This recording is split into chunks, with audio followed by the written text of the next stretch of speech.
Welcome to This Isn't Working, the podcast for employers and employees who think it's time to talk about the failings of workplace culture and how we can do better.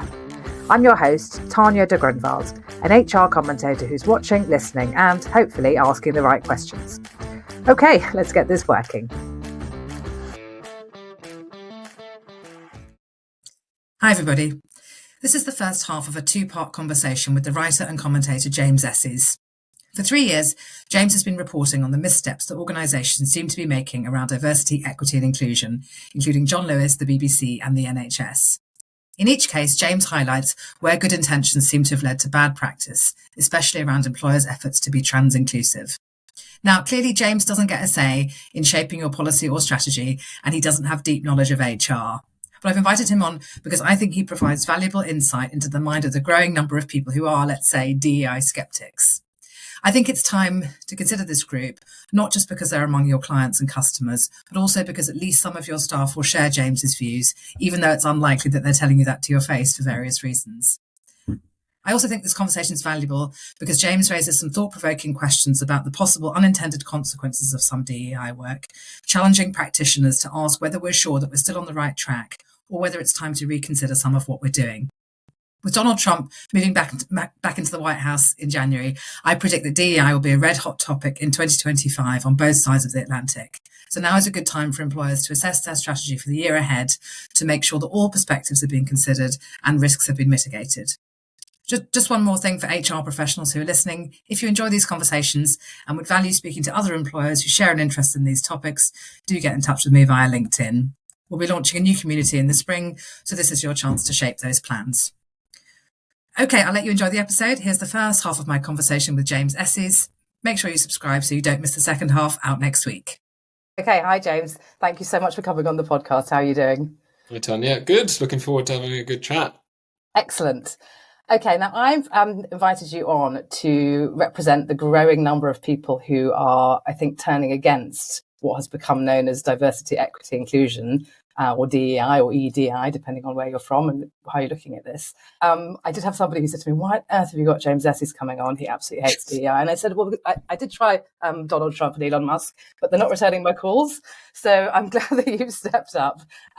And maybe just a little bit about, for people who aren't familiar with your work. I mean, for the last 3 years or so, you've been writing mainly about the various organisations and institutions who you believe have made what can possibly politely be described as serious missteps around DEI, with a particular focus on what I think the employers listening to this would probably call trans inclusion, and you would probably call gender identity ideology. I'm not sure. But also looking at issues to do with race, particularly the kind of privilege oppression stuff, the white guilt lens, all that sort of thing. There's maybe 3 groups of organisations that you've looked at that are of interest to me, which I wondered if we could just quickly run us through. So there were maybe some retailers. So maybe John Lewis is probably the best example of a retailer that probably strayed from the impression they wanted to be giving and created a kind of problem for themselves. Can you talk us a bit about what happened at John Lewis and where you think they went wrong? Yeah, I mean, with John Lewis, look, I had a number of staff members across John Lewis, also Waitrose, which falls under the JLP umbrella, reach out to me and say that they had concerns about what was happening within the organisation, feeling pressurised into wearing pronoun badges, things like that. I was sent a staff magazine, which had been drawn up essentially by the kind of LGBT network. And, you know, I read through it and it really overstepped the mark in terms of what I and others felt an employer and a public-facing business should be doing. There were articles in this staff magazine talking about children transitioning. And actually, I was trying to put myself in the shoes of an employee reading this, maybe even someone with children, you know, who are questioning their gender.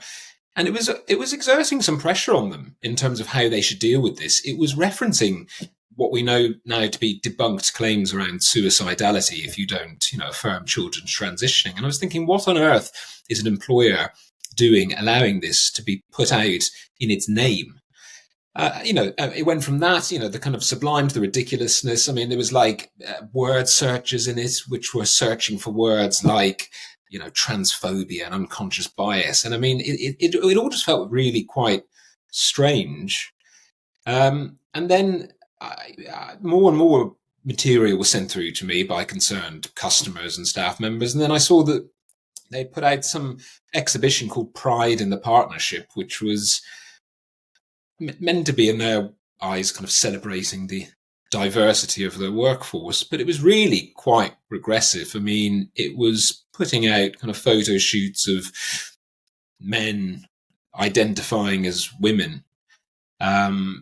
Really, I think quite offensive actually to the lot of women who were coming across this. It just felt that they didn't really have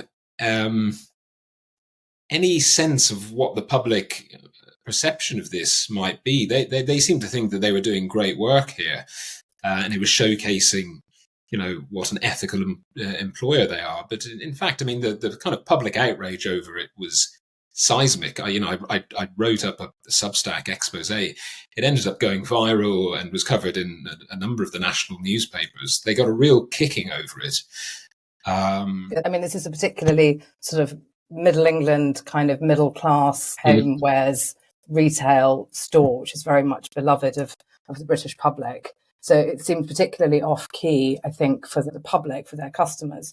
But I think also they have a very large workforce. I think it might be 80,000 people. You might be able to correct me. And lots of those will be middle-aged women. And it didn't seem to me to fit with anything to do with not only their public image, but also the makeup of their workforce. That was quite startling to me. I don't know if they were trying to seem modern and progressive. I think that's the word that you use, but it actually came across as just, what is this? This is like, who came up with this? Who signed this off? And I couldn't see what business reason there would be for doing it, other than some misplaced idea. As you say, it turns out the staff network, I think, had a hand in that, in terms of how they wanted to position themselves and some kind of agenda that they were pushing, hopefully from within inside the organisation. So that's John Lewis.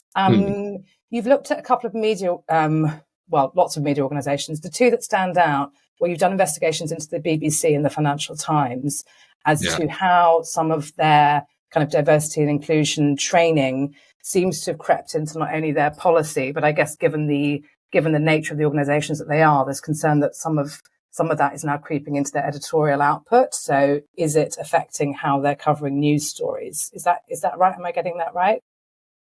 Precisely.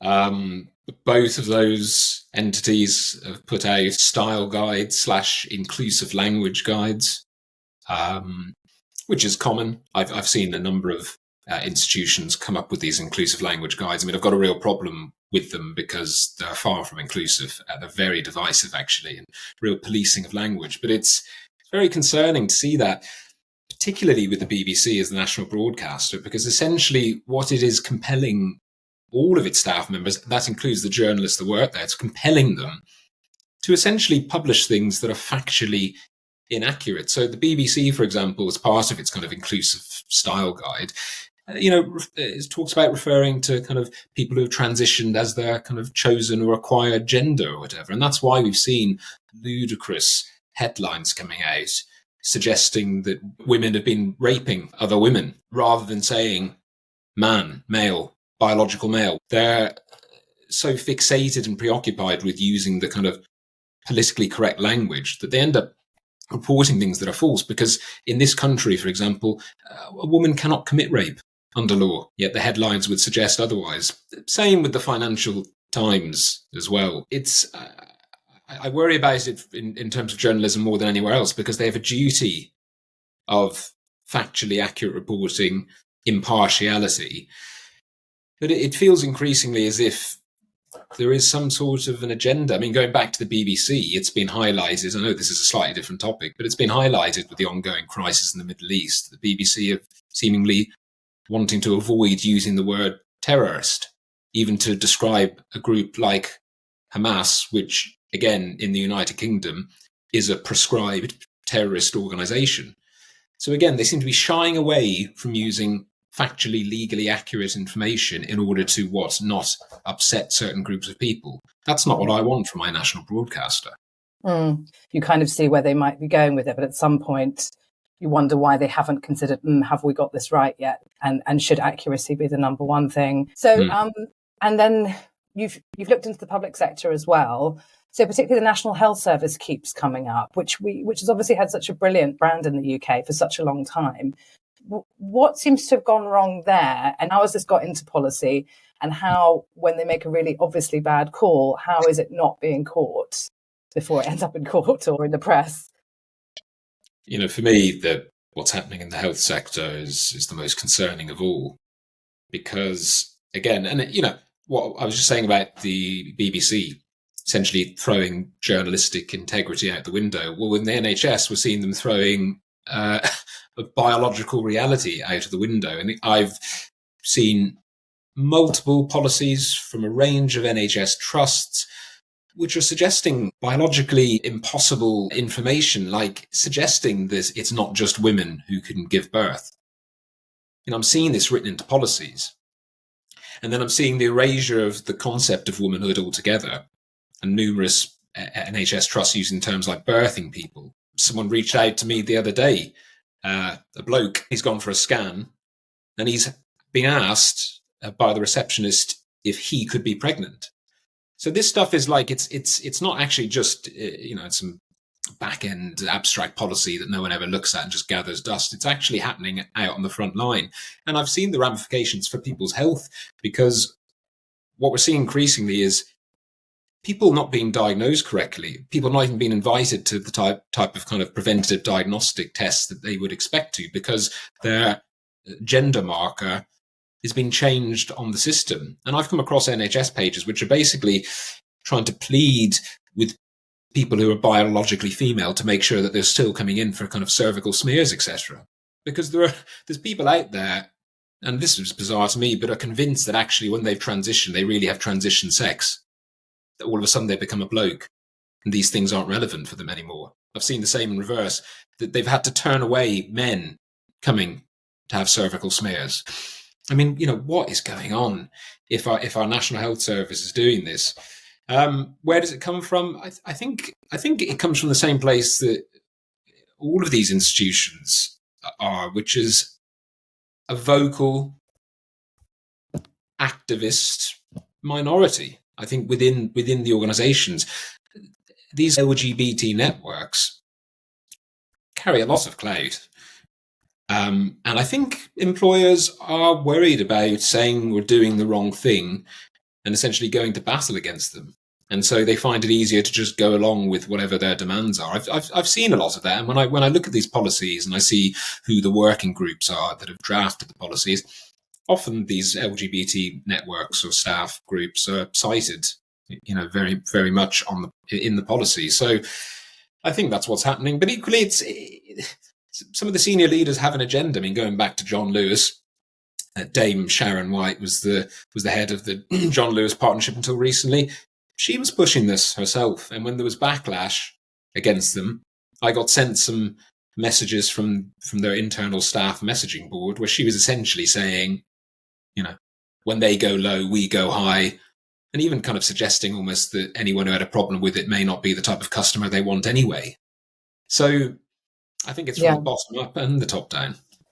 Yeah, I've seen some of that sort of stuff pushing what appear to be their own political and personal agendas on LinkedIn, which I think is a very strange platform to be doing that on, but it's very strange to see senior people doing it at that level. So I think something has definitely gone wrong. I think something's gone wrong at all levels, like you say, at sort of senior, middle and junior level. So I'm keen to dig into that. I think it's probably fair to say that you have been seeing the very worst of DEI. You've been seeing the stuff that is really divisive and unfair and can be sort of bullying, coercive, definitely not evidence-based, some of it not legally, right either. Some of it's ideologically driven. Some of it's very damaging to the reputation of the organisation, relationship with customers and their employees and stuff. I mean, you and I have met a few times, and I think we share a view that there is too much bad practice out there and damage is being done. I certainly agree with you on that. Where I think we probably differ is that I have a bit more sympathy for employers, I think, than you do, because I see some of the good stuff they're doing. And I think I've seen it progress from starting from a good place. I agree that there are places that the wheels have come off and that we need to look at that stuff. And I think, as you say, there are some mistakes happening, but there's starting to ask questions about why those mistakes aren't being caught sooner and why they aren't being rectified properly and sooner. So I'm definitely with you on that.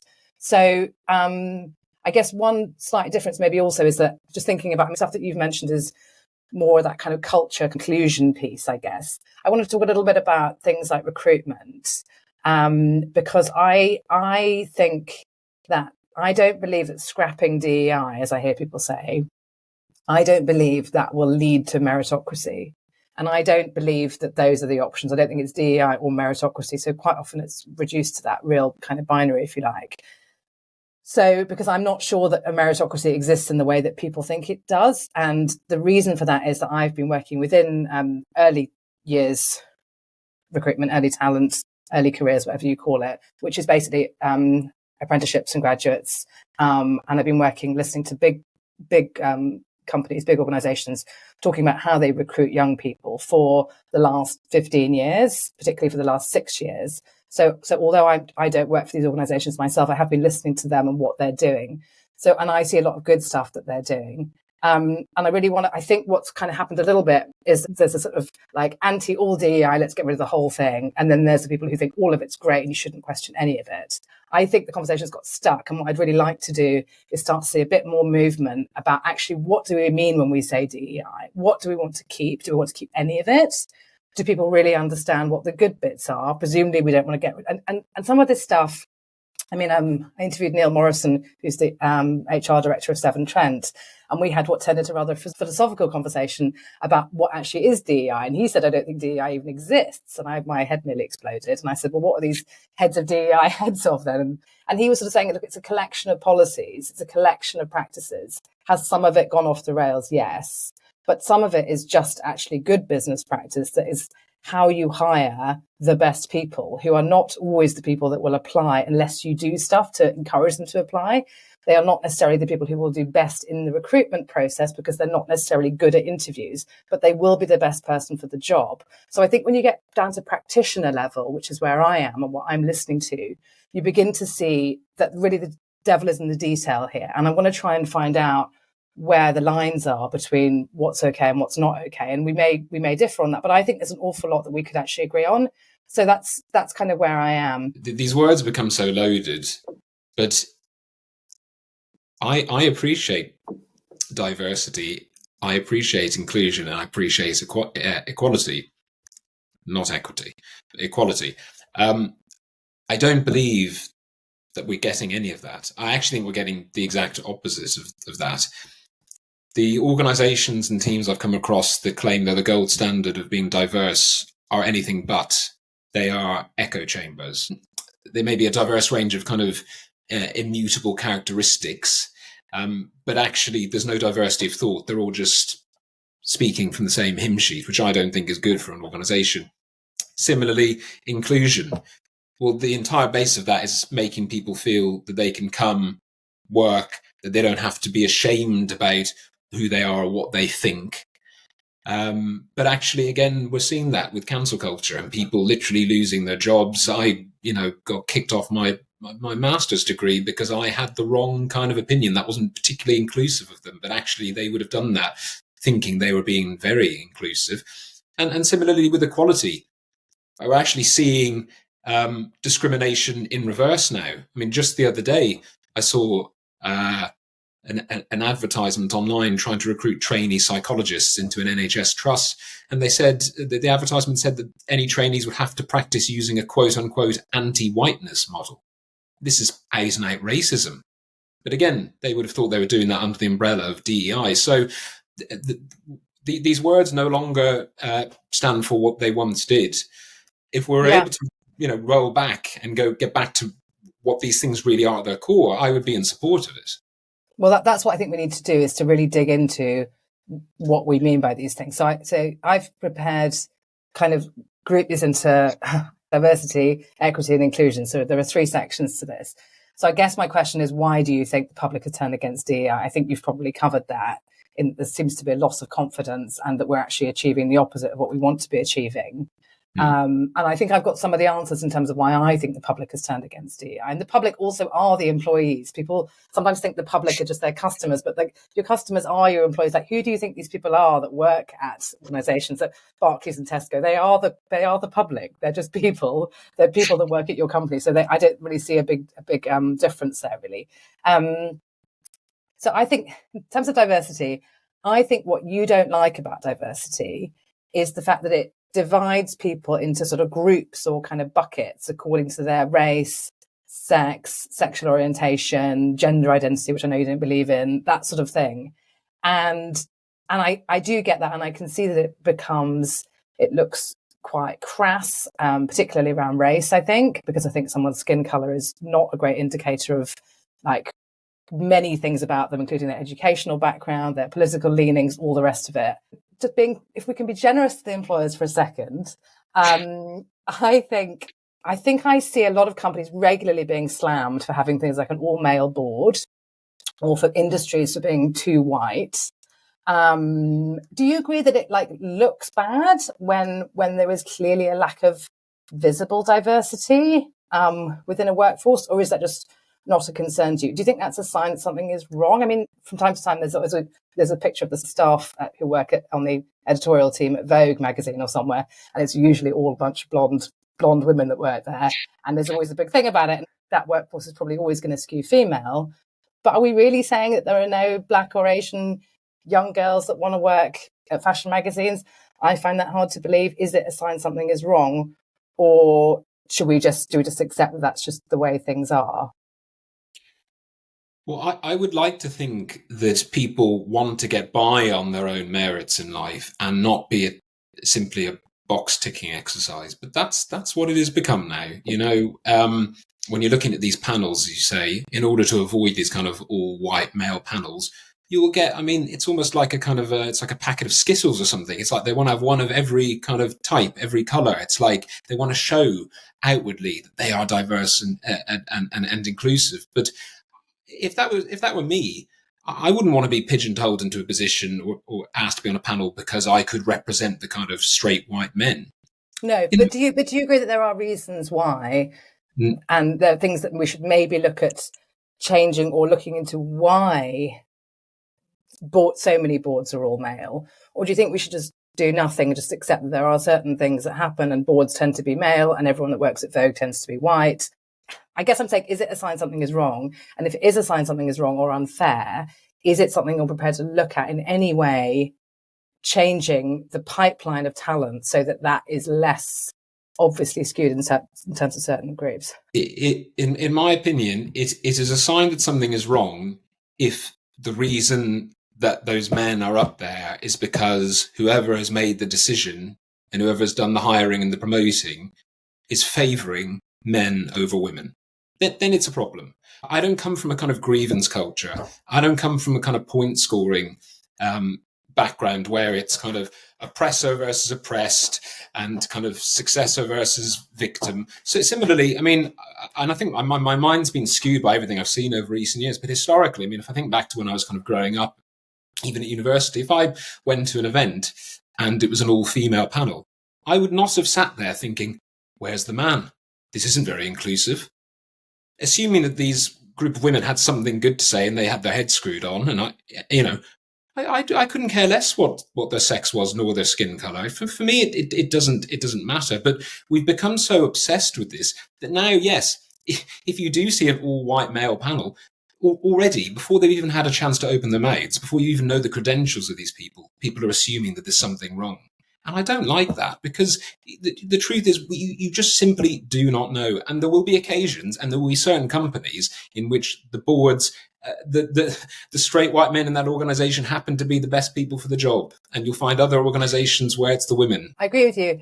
In some cases, I don't think I don't think we're striving for a world where 50% of beauticians are men and where 50% of, bin men are women. I don't know whether we are or whether we aren't. I don't think that's where we're going with this, but it does seem to be noticeable that sometimes something is off. And I'm thinking, why were there not more strong female candidates for this? And if they were there at graduate level Why have they tailed off? Why have they dropped out of the workforce when they had children, for example? Why didn't they come back to the workforce? Where did it go wrong? So that by the time they're in their 50s and at that level, you've got so few women to choose from. And the women that you've got are less experienced because they took 5 years out when their children were small. And so you've got this kind of issue. And then it's like, what do we mean when we say merit? And maybe some of those women have worked a lot harder and actually they've got fewer years of experience, or maybe they've got kind of squeezed a lot more in. Are we just looking at this slightly differently? So I don't know. I think I probably disagree with you on that. Some industries women don't want to get into and men do. But I do think there's an issue when there's an obvious skew and we don't really know why. And one group seems to be unrepresented, particularly at senior level, especially when they are there at junior level. What's happened that they've dropped out at some point? I would like to look into that. And I think that's worth noticing. I would say another example I've got is, for example, with all, when there was when all the COVID stuff hit and it was total chaos, yeah. I noticed that there were an awful lot of scientists knocking around. Most of them were men, but most of them were white. That was the most noticeable thing for me. And then we had problems with engaging ethnic minorities with some of the public health messaging. And we'd basically had Jonathan Van Tam, who was the only person who was mixed race, I think, who would be brought on, particularly when they wanted to target stuff at ethnic minority groups, which I thought was a little bit too little too late. And with those groups, we already had barriers to them engaging with and trusting the media and politicians. And I just thought, God, we really need what has gone on in the science sector, that there aren't more, that they are so obviously not diverse. And there are moments, it's not till you realize that you need a bit more diversity that you suddenly think, actually, this is bad. And I think, maybe someone like publishing as well, which I think is very female and very white. I'm sure you've seen this. They've got themselves tangled up with all the gender identity stuff because they've got everybody thinking the same way. And the be kind culture has really taken over there.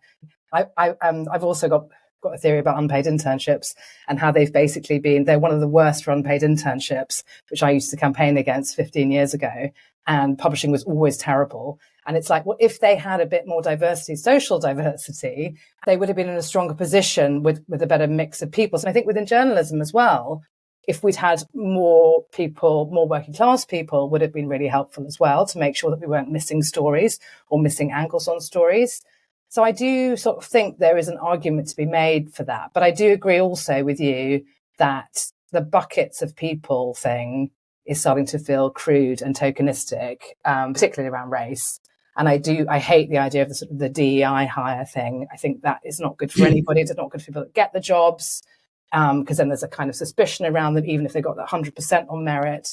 So I don't think that's leading us anywhere good. And the other problem I have with it is that I think there's an issue with an uneven allocation of resource in terms of which groups we're choosing to spend money on. I think it's shameful that more isn't done to get more people with disabilities into the workforce. And when I see the amount of money being spent, particularly on LGBT, which I think is disproportionate when it comes to when we compare it with disability, which again seems to be the absolute bottom of anybody's priority list. That doesn't feel right to me. Do you want to say anything about that? Yes, I've got a few thoughts on some of what you said. It's very interesting where people's minds go. So you were talking about the kind of COVID example and the public-facing science part of it, and certain ethnic minorities, a lack of engagement, maybe a lack of take-up of the healthcare that was on offer.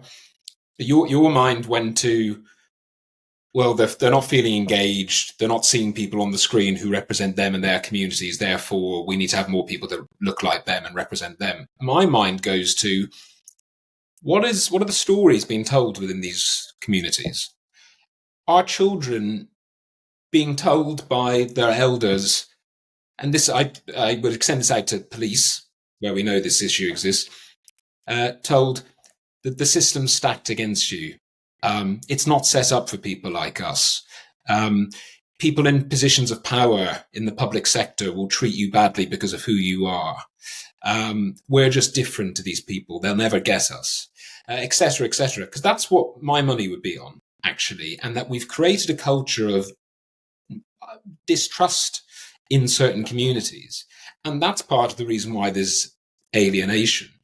So but again, a lot of people don't go down that line of thinking. I think people are almost scared to even want to have that conversation, to point a finger at some of these communities and say, you're feeling ostracized and excluded. What is your part in all of this? Do you know what I mean? I don't, because these things are complex and it's never just a kind of, easy answer one way or the other. I think so often with these things, there's good intentions at the start. I'm not making the case that everyone who's ever pushed DEI or has worn a DEI hat is pure evil, although there are a few exceptions to that. But I think people come with good intentions generally. But what you end up doing is, I've always felt this. I feel that life is fundamentally unfair. And I feel that if we can be realistic about it, I think we'll all be better off if we embrace the reality of that. But what you try and do is you try and compensate, and then you end up swinging too far in the other direction. I'm very keen to have equality of opportunity, but equality of outcome is simply impossible, and I actually don't think desirable. We'll move on to equity in a minute. I know you've got some thoughts and feelings on that. Can we just stick with diversity for a second? So just back to like the kind of representation issue and the buckets that we don't particularly like, but we're stuck with them for the moment. So I've had a bit of an update on this. So my episode 10 was with a guy called Edmonds, who's a professor of finance at London Business School, and he wrote a brilliant book called May Contain Lies, which is all about how our biases kind of skew how we look at evidence. And so I did a long interview with him, and it seems to be becoming clear, which I wasn't aware of even a month or so ago, that employers have, at least to some extent, been kind of hoodwinked into believing that there is a business case for diversity as well as a moral case. And so that there is a causal relationship between more spending on DEI, more DEI, and improved financial performance, this is particularly private sector companies. That there has been, this evidence has been presented to people who are possibly not the most confident in terms of, being presented with numbers, and, how easy it is to present a report that shows something which it actually doesn't show. So there seems to be a concerted effort, I think, to convince employers that there is a business case for demographic diversity, particularly race and sex. So, for example, McKinsey, the global management consulting firm, has published 4 reports. I think it was between 2015 and 2023. I'll need to check that, which are pushing the message that there is this strong causal relationship between demographic diversity and a company's future financial performance. But Alex says that, having looked at it, he says that not only is there not a causal relationship, or it's far from proven that there's a causal relationship between these two things, it's not even clear there even is a correlation at all. And yet McKinsey, because of its global reputation for being such a brilliant consulting firm, management consulting firm, which it is, but he says that's not the same as being great researchers. They're not academic researchers. So what is being presented to employers is something more like marketing materials, because guess what? They want to sell diversity, equity, and inclusion consulting services. So they use this as a little bit of bait, and they become the experts in this. And then if you want to make your firm more diverse, more inclusive, more equitable, who do you go to? You go to McKinsey. So, and there's 4 of these reports, and they're all really iffy, he says, beyond iffy. He says they're cherry picking data, all this stuff. So we're starting to see that there is I think there's an industry around this. So there's been, he said BlackRock and Harvard Business Review have also pushed similar messages. So, and then since I spoke to Alex, which was only kind of 3 weeks ago, it's also been suggested that the studies that produce non-results, he calls them, i.e. where there's like no correlation or there isn't really any news here other than there isn't anything to see, these are rarely published in the relevant academic journals because they're not very newsworthy, they're not sexy, they're not interesting. So if there's no correlation between 2 factors, for example, they are only publishing stuff that seems to show something sexy and new, that is a message that people want to hear, which is really crucial. So it's this kind of this confirmation bias that he talks about. And so I was like, so is there a financial reason for this? And he says, not exactly. There's something called the impact factor, which I thought sounded like a makeup brand, but he says it's, which basically means that the more citations a study gets, like the more it's linked to by other people, the fact that improves the reputation of that journal. And that's what it's about. So you want more citations. And if you publish a rather boring study that shows there's no link between these two things, no one's going to talk about that because it's not showing anything cool or interesting. Did you know this? I mean, it makes complete sense. As you've said, there is a lot of money. It's big business now. I think every organisation, big and small, feels that they need to be doing something on DEI. They have to have some sort of involvement, and particularly for kind of even some smaller companies. I mean, they're not necessarily going to have the resources. So what are they doing? They're going to go and outsource that elsewhere. But I agree with you. I've not seen kind of studies to the contrary. I'm sure they exist, but as you say, it's not sexy. A number of people who since that's come out, that interview that I did with Alex, have said, "Oh my God, I've been talking about McKinsey for years, and that's always the thing that I use." And people just sort of shove a link in. I see it on LinkedIn all the time when someone says, "Oh, but what is the business case?" And someone shoves in a link to McKinsey, and it's like a real conversation stopper. And it's McKinsey, so you have to believe it. So you don't think to question it. And then this has kind of underpinned everything. So I think there is possibly a moral case for diversity as well, but there's also this idea of this business case. And even that seems to be really shaky. Now, I would say that employers always had a responsibility to check this out properly. But I do also feel for them a bit, because I think if you can't trust McKinsey, then I don't really know who you can trust. And I can just sort of see how that's happened. Listen, I think there's plenty of blame to go around here. I'm just saying the idea that all these employers have fallen for this like stupid thing is not really fair, because there's been some people pushing some agendas here, I think, for their own financial gain. So I feel that should be at least a piece of the puzzle. Let's move on to talking about equity. I think you are against any sort of artificial engineering of the playing field to make it more likely that people from a group that is underrepresented in a particular workforce should get a job or be promoted or whatever. Is that right? You don't want to do anything at all. You just think if we don't do anything at all, that's meritocracy. Have I got that right? Well, yes. As I said earlier, I'm all for equality of opportunity. So, I mean, you spoke about kind of outreach activities, for example. I don't have any problem with outreach, raising awareness, even kind of encouraging. I don't mind that, but it's getting an artificial leg up that I've got an issue with. I mean, I'm also against positive discrimination. That's what we call it in the UK. In the US, it's called affirmative action. We can't do positive discrimination in this country lawfully. I'm not saying it doesn't happen. It does happen, but it's not lawful here. So you can't give a job to a woman if there's a man who performs better than her in the recruitment process. I mean, you can, but it's not lawful. So, and my expertise is within early careers, which is the junior level. And when you're hiring a large number of people, it would be really difficult to hide that if you're doing something dodgy. And that's why the RAF, for example, got caught doing something that they shouldn't have been doing. It's really obvious because they were hiring in large numbers because it was the junior end. So you can't in any way give roles to people based on that unless there's a very specific reason for that particular job. You need to have a woman, for example, for some jobs. So, but we do have something called positive action, which allows you to do certain things to help certain groups which are underrepresented. And that might be things like outreach, or it might be along the recruitment process.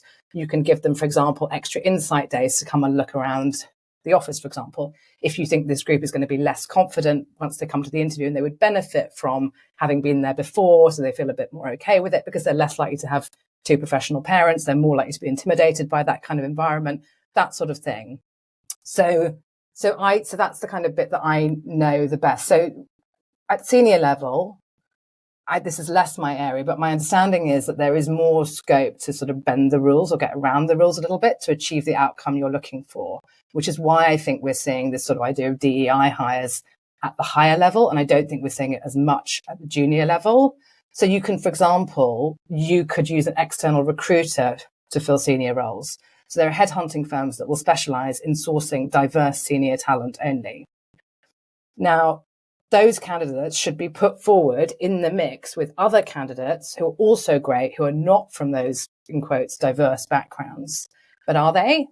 And how many? You're going to have a disproportionate number of people from, quotes, diverse backgrounds and a much smaller number of people not from those backgrounds. You know, you're starting to get into really, you know, are you leveling the playing field or are you tipping it? What are you doing there? And is that on? And if you're a big firm that has a role that you'd really like, if possible, nudge, nudge, wink, wink, Could you find us some candidates who are black women, you know, and you're the agency that's been given that role. What are you going to do? You're going to find 10 brilliant black women, but there may not be any white men who make it to that stage, because who's going to know? The white men aren't going to know, because they're never going to know that there weren't. And so the people internally will know, because I'll be like, this is weird. We haven't seen any white men for this role, or there might have been 3 and they weren't very good. So I think that's the way it's happening at senior level. Now, I know a lot more about the junior level. Oh, I think also at senior level, I think there are definitely iffy practices coming in, like linking people's pay and bonuses to them achieving the diversity goals within their own team, which appear to be incentivizing the bending of the rules. So I definitely think you're getting into really dodgy territory, as you probably do too.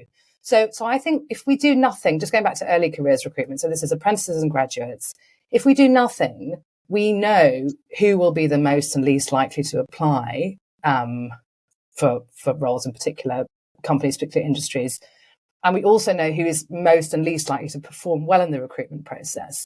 And these are not necessarily the best people long term. And what the employers care about is getting the best people. They don't want to do these people any favors. That's not why they're doing it. It's nice if their numbers look good, but ultimately their goal is to get the best people in for the roles, particularly at junior level, particularly, right? It may tip into different priorities at a higher level. I'm less sure about that. So basically the employers have started to take extra steps proactively to attract people from certain groups. They've also done things like ditching things like unpaid internships, which I'm thrilled about.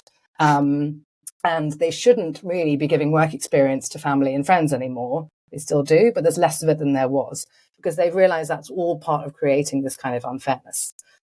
So I've done a little list of positive steps, and you can tell me if you think they're good or bad, or okay or not okay, in your opinion. This is not a test, I promise. So I mentioned about schools outreach, so to young people from like deprived areas who wouldn't naturally go and think about a career in law, for example. That you're okay with? If it's about sharing information that people might not in the course of their normal lives come across, and then I've got no issue with that. Okay. Yeah. So what about insight days for people with disabilities to come and look around the workplace? Just people with disabilities. Now we're on a slippery slope. We're at the top of the slippery slope, because does the slippery slope have a ramp? Is that allowed? Can you? Sorry. You're okay with the ramps, right, for wheelchair users? Can I just say? No, I like that. We live in one of the best countries in the world in terms of human rights and how people are treated. We've got the Equality Act and other equalities-based legislation. Employers have duties under law to make sure that workplaces, etc., are accessible. So this is just my own view. Some might think it controversial. I don't think people with disabilities need to be getting preferential, even just exposure or contact with people within an organization, extra time there before others have the opportunity because they've got a disability. Because we have to start assuming the best, which is that these organizations are set up in a good way. Similarly, we do not live in an inherently racist society. My own view is that we don't have systemic racism flowing through companies and institutions like this. And so similarly, I again, on that point, bringing in kind of ethnic minorities for insight days, etc. Why? People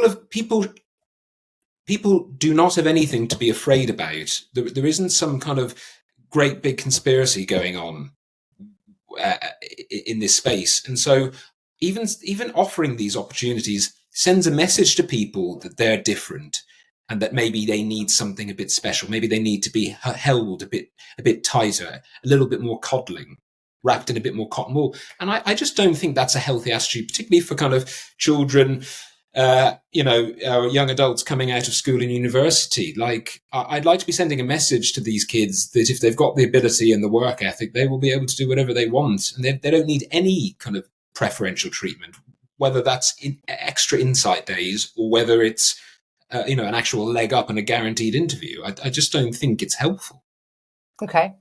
I don't agree with you entirely, but I do agree with you in terms of messaging, what we're sending to people. I'm not sure about LGBT graduate careers fairs, because when I graduated, which was in 2000, if you'd told me that my gay friends were going to a different graduate careers fair than I was, because they needed to find the ones that were like safe to work for, I would have told you you're on drugs. That seems to me to be creating a message that the employers that aren't there aren't safe to work for. And I do think, as you say, I think those protections are there, but I don't know how real that fear is that people won't be accepted. But I do think within particularly class, and like if you don't have a parent with a professional job, for example, you might think those sorts of companies don't want to hire people like me.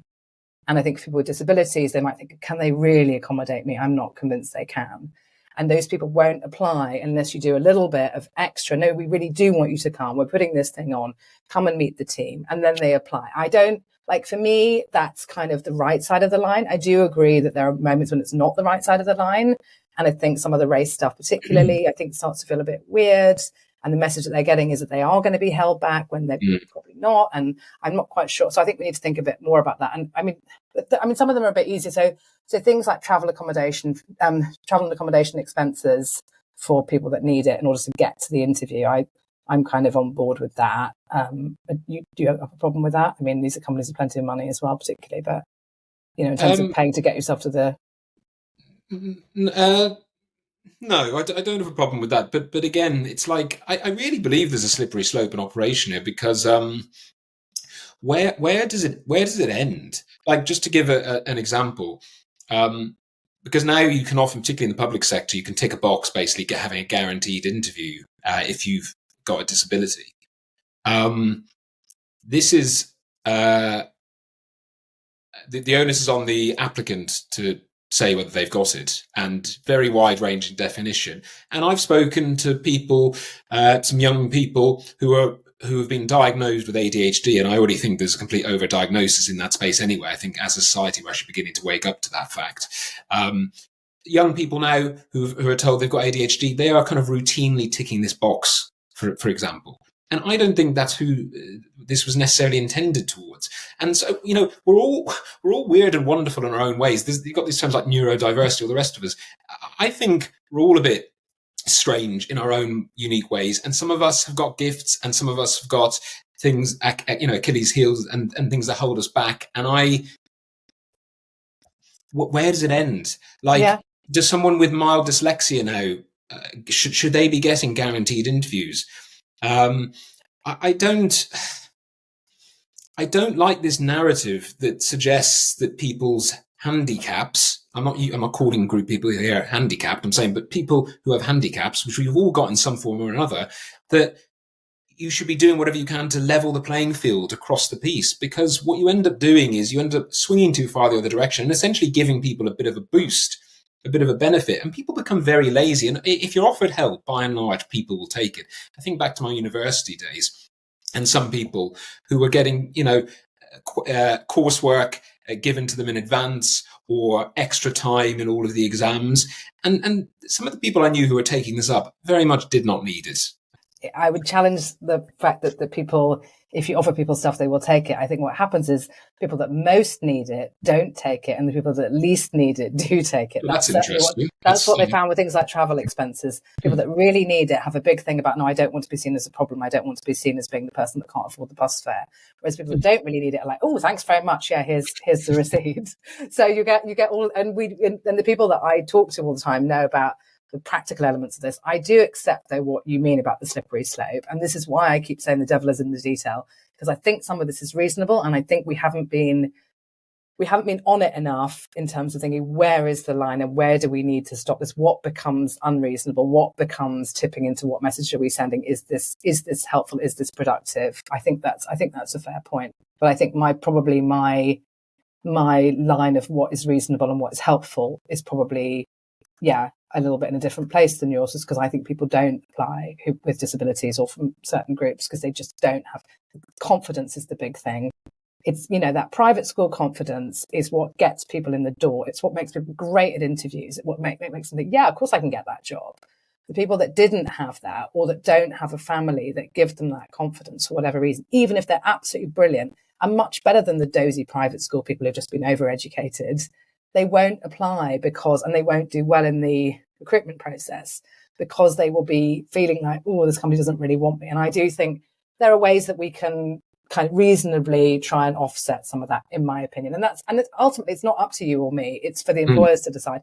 I think they've realised for themselves that they've got in a muddle with this stuff, because I think you're right. I think endlessly accommodating everybody might have seemed like the right thing to do. I think they're now realising it's not the right thing to do. It's not even the right thing to do for their business. And they get themselves into trouble because once they hire these people, they realise they've actually set an expectation which is unhelpful, that they're actually going to continue to accommodate them all the way through their working life. And as we know, actually, when the rubber meets the road, you're going to have to go to client sites, you're going to have to hold your own, you're going to have to be on time, you're going to have to deal with, uncertainty and whatever. So all the things that we know. So I'm not sure it's usually that helpful to put too much cotton wool around people. I do agree with that. Yeah, I'd love to see resiliency being imparted, particularly on our young people. And I'd love to see some workplace offering resiliency training, not unconscious bias, not we're going to teach you everything about the Equality Act so that you can kind of put in your complaints and all the rest of it. Some resiliency would be nice, particularly for adults, actually. Like, workplaces are mollycoddling their workforce to the point that if someone says something that hurts their feelings, they're going straight to HR. I've seen these cases all the time, going straight to HR, like they're in primary school. And I would imagine as an employer that you would want a workforce who has some degree of resiliency, because when you're working with people, you haven't chosen your colleagues. You're going to have to rub up against people who you might be very different towards, maybe have, completely politically opposed, etc. You still have to be able to get on with one another. But what we've actually done is kind of created divides in our workforce. Just one other thing that I was thinking about what you were just saying. I've always found it very interesting what we have put weight on in terms of what we view as handicaps that hold people back in life. I think physical attractiveness, for me, is actually probably the biggest thing that hamstrings people. I think that in society, if you either feel that you're very unattractive or that you are to most people objectively unattractive, that can really hold you back and knock your confidence. I mean, when I was growing up, I was not confident at all in how I looked. I got a bit of bullying, etc. at school, and that really did knock my confidence in a way that I don't think we kind of appreciate as a society. But yet we don't have a protected characteristic in the Equality Act of physical attractiveness. Why not? Because this is what I'm kind of saying. It's like I come at these things from a point of view of it's a luck of the draw. We all have things that we should feel blessed about. And I'm sure we all have things that we kind of rage to the sky about and say, why me? And why has it been like this? That's kind of part and parcel of being a human being. I don't think anyone gets off scot-free. We've all got our handicaps in one form or another, physically, emotionally, financially, whatever. And I just like us to try and get to a point where we're able as a society to kind of just accept and move on positively with our lives, than looking to constantly portray ourselves as victims. I don't think it's helpful for anyone. You'll be pleased to hear that talk of resilience is coming back within early careers. It went out for a long time, kind of around COVID, because it was a bit like, oh, that's a bit harsh against people who, have mental health problems and anxiety and whatever. Now it's definitely come back. It became a dirty word and now it's back, because I think exactly what you're saying, people are saying that. But I agree with you that we would be nice to see it reflected in all levels of the workforce, not just junior. But I think all that stuff is coming back as well. Okay, that's the end of the first half of this conversation with James. Make sure you subscribe to this channel so that you don't miss the second half, published next week. We'll be discussing staff networks, why Kemi Badenoch isn't a DEI hire, and whether employers have been given bad advice on trans inclusion from industry sources that they should have been able to trust. We'll also review Am I Racist?, the popular new film by Matt Walsh, a right-wing provocateur who thinks the DEI industry has become far too big. Is he right to suggest that the speakers and trainers who present themselves as experts are leading us all in the wrong direction? Thanks for listening. Bye for now.